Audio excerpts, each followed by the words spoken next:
Hi, I'm Rob Vallentine, and I'm a community advocate for mental health. I was born and raised in St. Louis, Missouri, and it is a privilege to be here to tell you my story.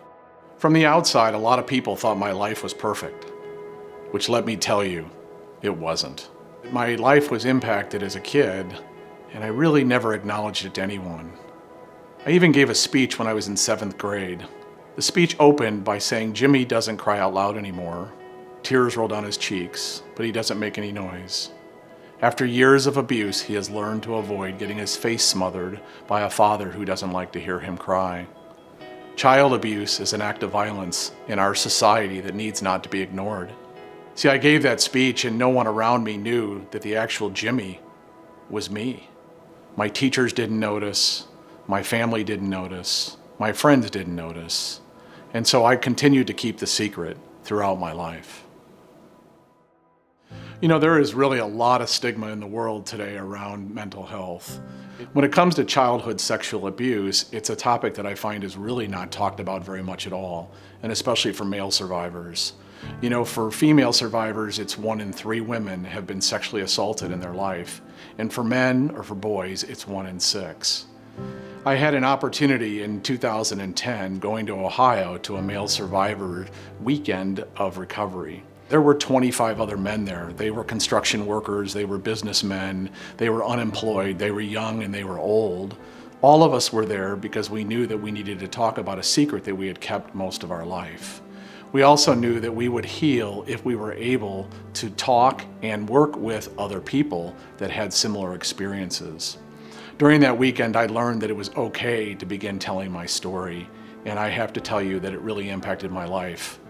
After 20 years at the Dow Chemical Company, I got a new job in the community. And in 2010, I started visiting different nonprofit agencies around the Great Lakes Bay region. One of those agencies that I happened to visit was Shelter House. So one morning, I took a drive outside the city of Midland to visit Shelter House. I will tell you that when I pulled into the parking lot, it was hard for me. I was breathing very heavy. I was nervous. I was actually shaking. And as I got close to the front door, I wasn't sure really that I wanted to go in. So I buzzed the buzzer on the outside, and the woman asked me my name. I hesitated. I didn't really want to tell her. But I finally said, "I'm Rob Vallentine from Dow." She buzzed the door, and I walked in. Eventually, the executive director came to the lobby and asked me to come with her, and she was going to give me a tour of Shelter House. We went back to the conference room, and the executive director thanked me for all the donations that Dow had made over the years. See, what's amazing about that meeting, and the reason that my legs were shaking, and the reason it was so hard to breathe, was that 12 years prior, I had been to Shelter House. I am a survivor of childhood sexual abuse, and I had gone to Shelter House in 1998 for help. You see, I already took the long walk up the driveway. I already buzzed the buzzer waiting for the person to ask me my name.